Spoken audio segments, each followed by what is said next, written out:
Hello friends, welcome to my channel. I'm Dr. Kaushiki Dwivedi here and I am a board certified infertility specialist and OBGYN from UK, Australia and India. And today we shall talk about my journey from rural India or semi-rural India to London, how it happened. After finishing my residency from Jamnagar Medical College, which I have covered in one of my previous videos, I reached Delhi where my parents were at that point of time and I joined a corporate hospital. In the corporate hospital, I was working as the gynecology registrar, and there were a whole lot of very esteemed gynecologists from all over the India who were working there, and I was interested to see their working style. And there were a group of doctors there in the hospital who worked slightly differently. All of them were competent, but they worked slightly differently. And what was the difference? They were all very methodical, they were all very guideline driven, they were very evidence based, and that was the kind of approach I liked it. I really used to get so amusing them, and I got interested in that kind of medical treatment. And the common thing between all these doctors who were using those protocol based treatment, they were having one thing in common, and that was their UK training, or they had worked in NHS. From that time onward, I just kept on thinking that I wish to go to UK and I get to train there. It was possible to do the membership of Royal College of Obs and Gynae exam from India to get the British degree. It was possible, but I wish to actually feel the system firsthand. I wish to go and wish to see and see the difference between the two systems. So I started finding more about how to move to UK to get this particular training, and I came across a doctor who was working as pediatrician in NHS, and he used to come sometimes to India to meet his family, and I used to meet him and I used to ask him some shortcuts to reach NHS. That is human tendency. We all want some shortcuts which will take us to the mission that we are following. And I asked him once and he told me to go for PLAB, which is the test which assesses whether you are if you are an overseas qualified medical graduate, whether you are suitable enough to be registered in the General Medical Council of UK or not. So he said appear for that, give your IELTS exam, and it is as easy as that. But I had heard that there were such programs where the consultants could sponsor the doctors and they did not need to give exams. So I was chasing that, the shortcut. So I asked him twice or thrice, and then once he got really upset with me and he said that you have been asking me it since last so many months. If you had prepared for PLAB examination, by now you would have been in England. And that is something which made a point to me, valid point, and I thought, why not just prepare for the exam straight away, not take anyone's obligation, give the IELTS exam and try my luck. So that's what I did. So what I was at the time working in Delhi, I was working in a corporate hospital, and to be very honest, I was working as a registrar and I was not satisfied with my job, for the very simple reason that in corporate hospitals as a registrar you just go find the vitals of the patients, find that they are fine or not, and then you inform to the consultant under whom they are admitted. So basically there is not much of clinical work to be done.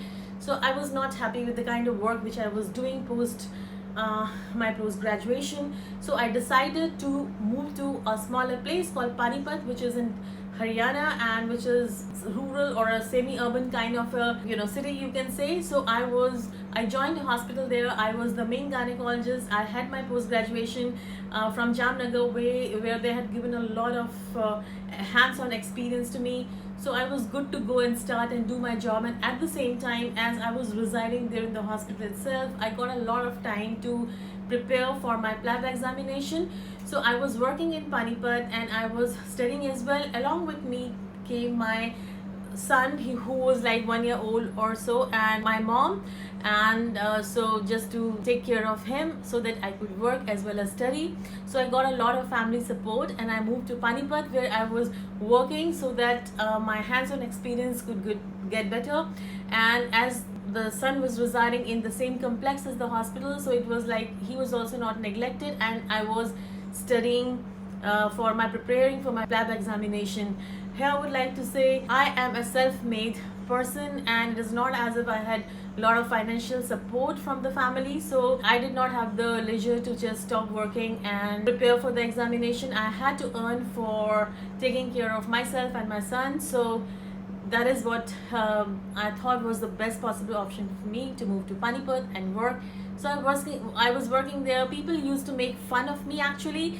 They used to say that people from smaller town come to Delhi, they prepare here and then they go to UK, and you are taking a back step. So I always have been a very unconventional person. I think that sometimes you to move two step ahead, you have to go four step backward, and there is no problem in that. So I did, and I prepared, and then I appeared for the part one of the PLAB examination in which the center of which used to be in India, and to my good luck, I cleared it in first go.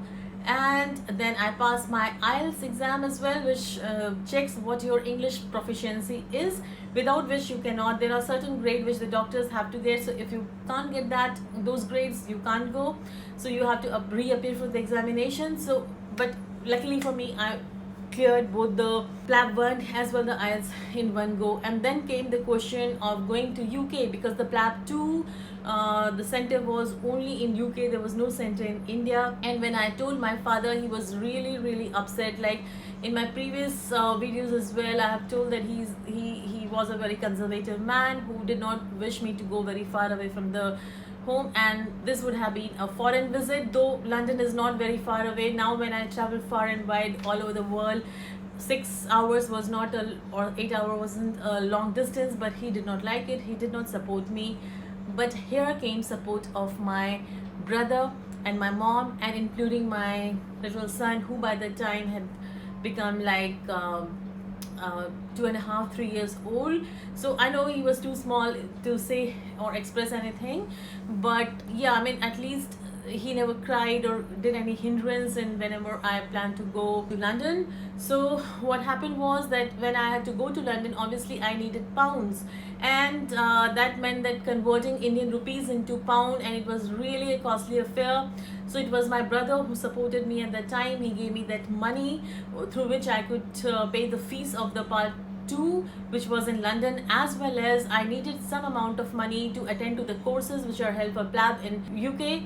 And also till I got my first job, I had to support myself. With all that, I went to UK. Just to mention it here, my dad could not take it very well, and he became really unwell after I left the country, and that is a different story. I will cover that sometime else in some other video. It was a traumatic and troublesome time for me, but then this video is all about the process through which I went. And there are times when you have to take strict and stern decisions which might not be as easy to take, but you have to take if you have put your mind on something.